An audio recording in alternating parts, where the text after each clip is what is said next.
नमस्कार, झारखंड समाचार में आप सबों का स्वागत है। आइए जानते हैं आज की ताजा मुख्य खबरों को।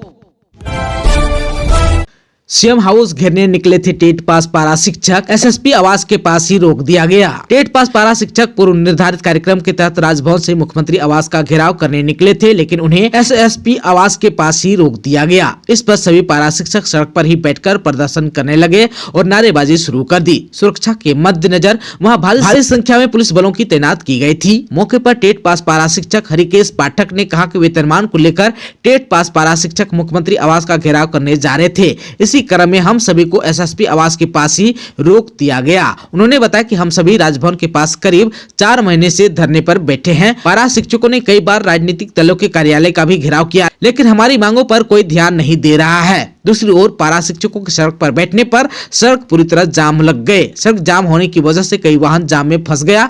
अपर जिला दंडाधिकारी यानी कि विधि व्यवस्था राजेश्वर नाथ आलोक मौके पर पहुंचकर पारा शिक्षकों से बातचीत कर रहे थे। बाबूलाल के आरोप पत्र के पन्नों से अधिक विकासशील योजनाएं झारखंड में धरातल पर, कांग्रेस ने कहा।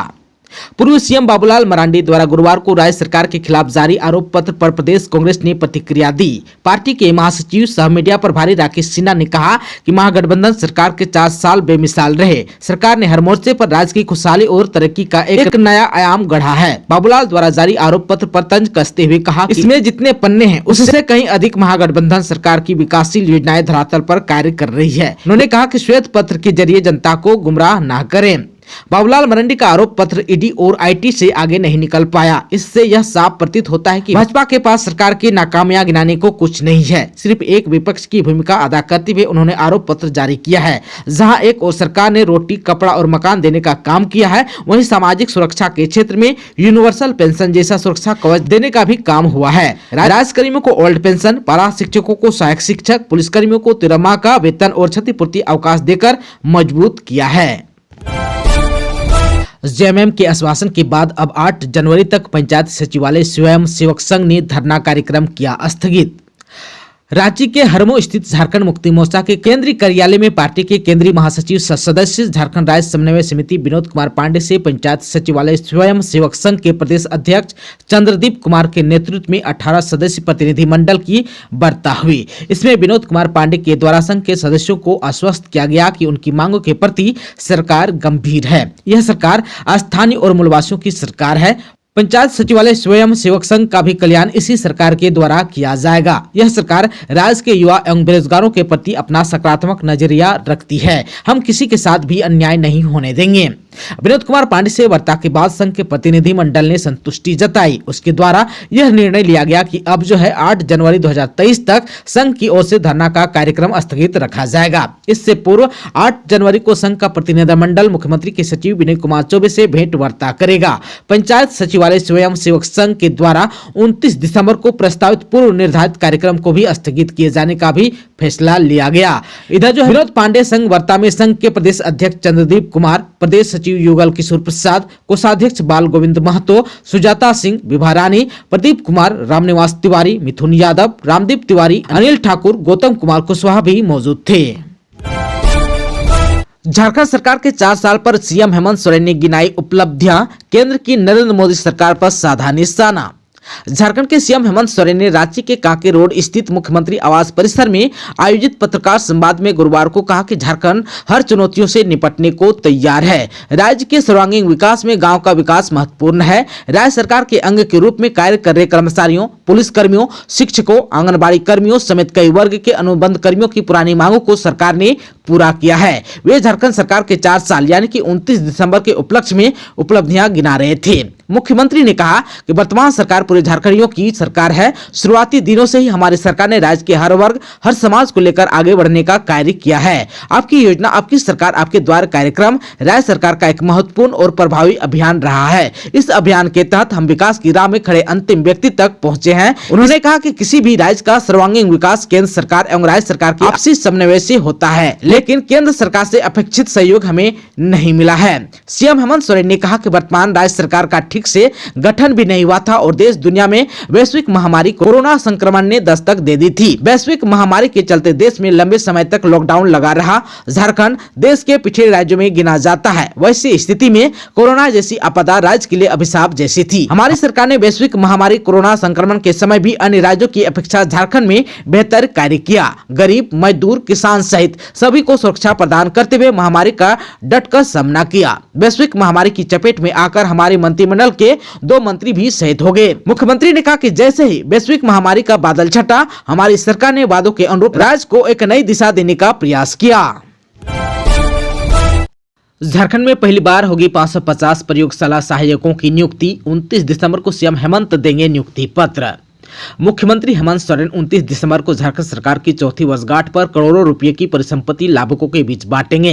कई योजनाओं का भी शिलान्यास करेंगे। साथ ही हजारों युवाओं को नियुक्ति पत्र भी बांटेंगे। इसके तहत +2 विद्यालय में पहली बार 550 प्रयोगशाला सहायकों की नियुक्ति होगी। जानकारी के अनुसार राज्य गठन के बाद +2 विद्यालय में पहली बार प्रयोगशाला सहायकों की नियुक्ति होने जा रही है। 29 दिसंबर को मुख्यमंत्री द्वारा सफल अभ्यर्थियों को नियुक्ति वितरण की तैयारी स्कूली शिक्षा और साक्षरता विभाग द्वारा की जा रही है। इसके लिए अनुशंसित अभ्यर्थियों की मंगलवार देर शाम तक जैक में काउंसलिंग हुई। राज्य में 690 प्रयोगशाला सहायक की नियुक्ति के लिए झारखंड कर्मचारी चयन आयोग द्वारा परीक्षा ली गई थी। इनमें से 550 पदों पर नियुक्ति के लिए आयोग द्वारा स्कूली शिक्षा एवं साक्षरता विभाग द्वारा अनुशंसा की गई है।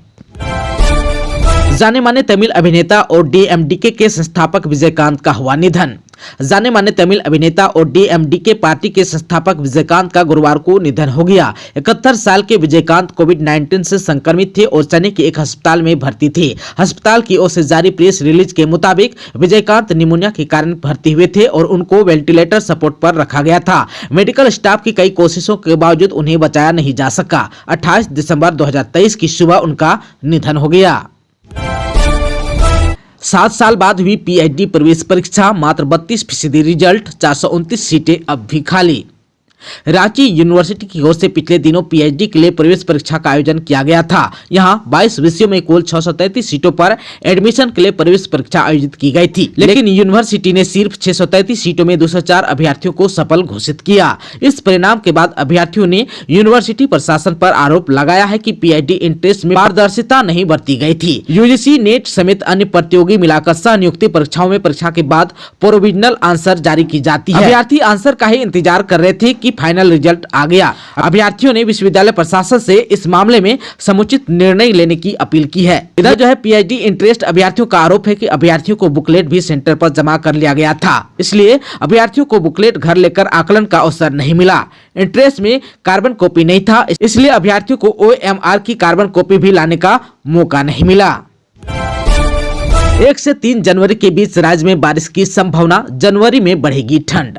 आने वाले कुछ दिनों में राज्य के मौसम में बदलाव देखा जाएगा। इस संबंध में मौसम विज्ञान केंद्र ने जानकारी दी है। मौसम विभाग की माने तो 1 से 3 जनवरी के बीच राज्य में बारिश होने की संभावना है। इस दौरान राज्य के कुछ हिस्सों में हल्के से मध्यम दर्जे की बारिश रिकॉर्ड की जाएगी। मौसम वैज्ञानिक अभिषेक आनंद ने बताया कि पूरे राज्य में अगले 4 दिनों तक सुबह में कोहरा या धुंध और बाद में आसमान साफ रहेगा और मौसम शुष्क बना रहेगा। वहीं नव वर्ष में 1 से 3 जनवरी को राज्य में कहीं कहीं हल्की और मध्यम दर्जे की वर्षा होने की संभावना जताई है, जिसके बाद ठंड के बढ़ने के पूर्वानुमान है। बारिश होने के बाद तापमान में फिर से 4 डिग्री तक की गिरावट की जानकारी दी गई है। मौसम विज्ञान केंद्र की माने तो 31 दिसंबर तक तापमान में कोई बड़े बदलाव की संभावना नहीं है। इस दौरान राज्य में सर्द हवाओं का असर नहीं देखा जाएगा। वहीं सुबह और शाम के वक्त कोहरा का अत्यधिक असर देखा जाएगा। राजधानी रांची की बात करें तो 31 दिसंबर तक राजधानी में आंशिक बादल छाए रहने की संभावना है। इस दौरान सुबह और शाम के वक्त कोहरा छाए रहने की संभावना है।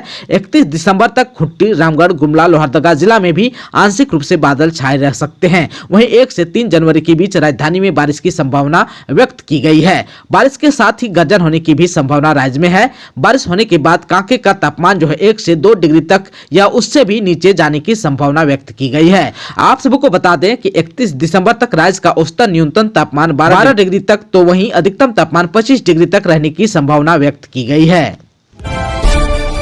झारखंड में धूमधाम से मना कांग्रेस का 139वां स्थापना दिवस। देश व विचारधारा को लेकर क्या बोले बंधु तिर्की, आइए जान लेते हैं।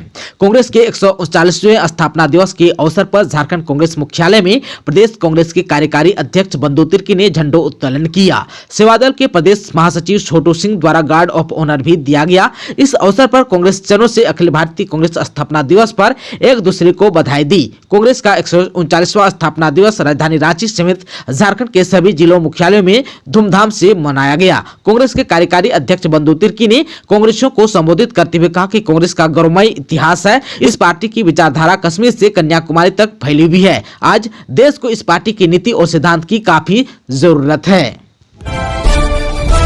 सरकारी क्वार्टर में महिला से सामूहिक दुष्कर्म, पलामू डीसी के स्कॉट वाहन व एसपी आवास का ड्राइवर अरेस्ट।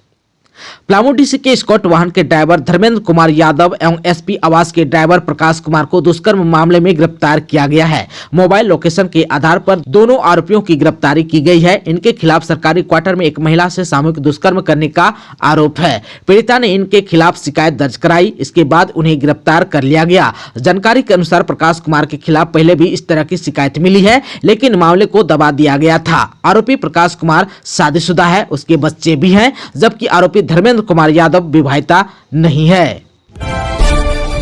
पंचायत समिति सदस्य के पति हत्याकांड का खुलासा। प्रेमी ने 70,000 में मुश्ताक और मुजाहिर को दी थी हत्या की सुपारी। देसी पिस्टल के साथ 3 आरोपी हुआ गिरफ्तार। गुमला पुलिस ने पूर्व पंचायत समिति के सदस्य पति के हत्याकांड का खुलासा कर लिया है। पुलिस पूर्व पंचायत समिति के प्रेमी सहित 3 आरोपियों को गिरफ्तार किया है। प्रेमी ने ही 70,000 में विजय उरांव हत्या की सुपारी दी थी। गिरफ्तार आरोपी में गुमला जिले के भरनो थाना क्षेत्र के बसनंद निवासी प्रेमी दिनेश महतो, लोहरदगा जिले के कैरो थाना क्षेत्र के गजनी निवासी मुश्ताक अंसारी और मुजाहिर अंसारी का नाम शामिल है। आरोपी के पास से एक देसी पिस्टल, एक बाइक, एक तेल नापने वाला टीन से बना बर्तन समेत अन्य सामान बरामद किया गया है। पुलिस के अनुसार 22 दिसंबर को संध्या करीब 7:30 बजे सूचना मिली कि भरनो थाना के सुप्पा गांव में बाइक सवार 2 अज्ञात अपराधी विजय उरांव के घर पर स्थित दुकान पर आए और दुकान पर पेट्रोल, गुटखा एवं टॉफी खरीदने के बाद आरोपी विजय उरांव से मोटरसाइकिल बनाने के लिए पेचकस की मांग की गई। पेचकस लाने के लिए जैसे ही विजय उरांव ने अपने घर की ओर मुंह करके अपने बेटे को घर के अंदर भेजा। इसी क्रम में अपराधियों में से एक ने विजय उरांव की पीठ पर गोली मार दिया तथा गोली मारने के पश्चात दोनों अज्ञात अपराधी कर्मी मोटरसाइकिल पर बैठकर फरार हो गया। विजय उरांव को भरनो सामुदायिक स्वास्थ्य केंद्र पहुंचाया गया, जहां चिकित्सक द्वारा उन्हें मृत घोषित कर दिया। दोस्तों, अभी तक आपने चैनल को सब्सक्राइब नहीं किया है तो प्लीज चैनल को सब्सक्राइब कर बेल आइकन को प्रेस कर दीजिएगा, ताकि खबरों का अपडेट आपको मिलता रहेगा। इसके साथ ही आज के खबरों में बस इतना ही। हमें दीजिए इजाजत। नमस्कार।